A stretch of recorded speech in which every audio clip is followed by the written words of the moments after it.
People don't change. That's not true. I mean, there is a truth to it, but then there's also a complete garbage component of it, because people can and do change. They just don't change when you want them to.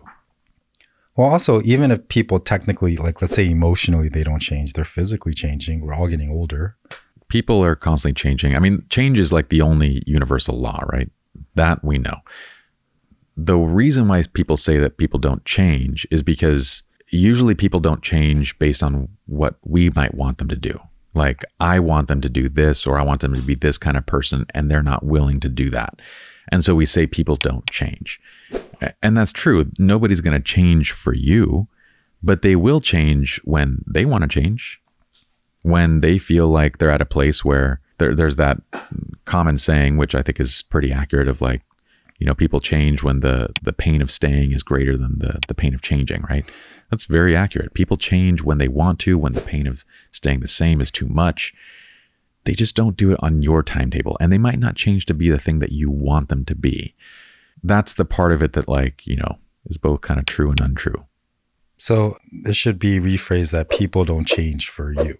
Correct. People don't change for you, or people change when they want to change.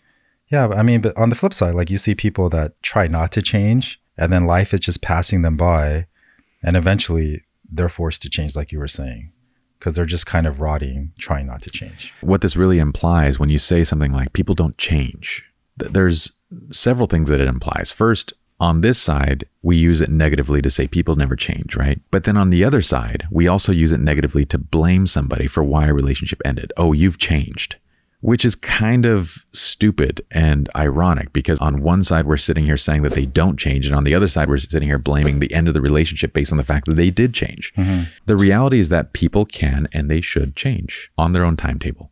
That is literally, though, the piece of life that makes things interesting. Not only is this a universal law, but when it comes to the context of our relationships, change and growth is not only a part of our framework and process, it's the piece that makes a relationship exciting.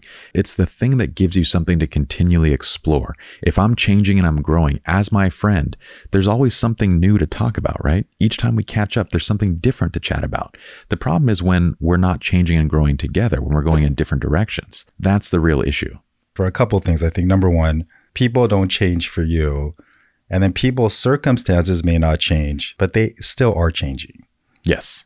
Yeah, they're still changing. And the way that I would say it is, you know, the analogy of like a chick, like when it's born in that egg. So oftentimes, like, they've done studies where the chick will try to stay in the egg. And if it stays in the egg, then it's staying in its own feces and toxicity.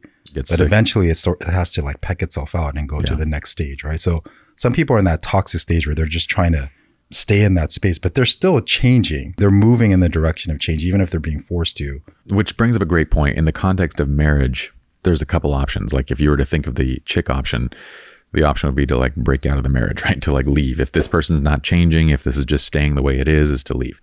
But that's not necessarily the one that I would personally suggest that you default to. From our clinical work, the default in these scenarios, when the other person is not willing to change, it's for you to stop worrying about them and to focus on your change and your growth and your development.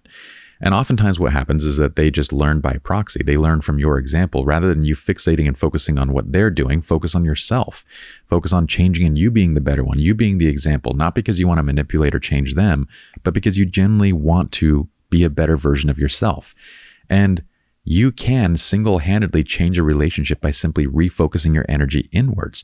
This happens all the time. No, I agree. But so going back to the chick analogy, that's what I'm trying to say is that everyone's changing. Like, even if you're stewing in your own shit, you're on a slower path of change, but you're still in the process of change. Totally. Everything is always changing no matter what. Totally.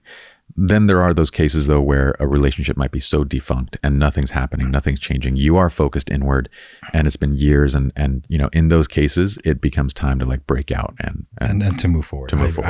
I agree.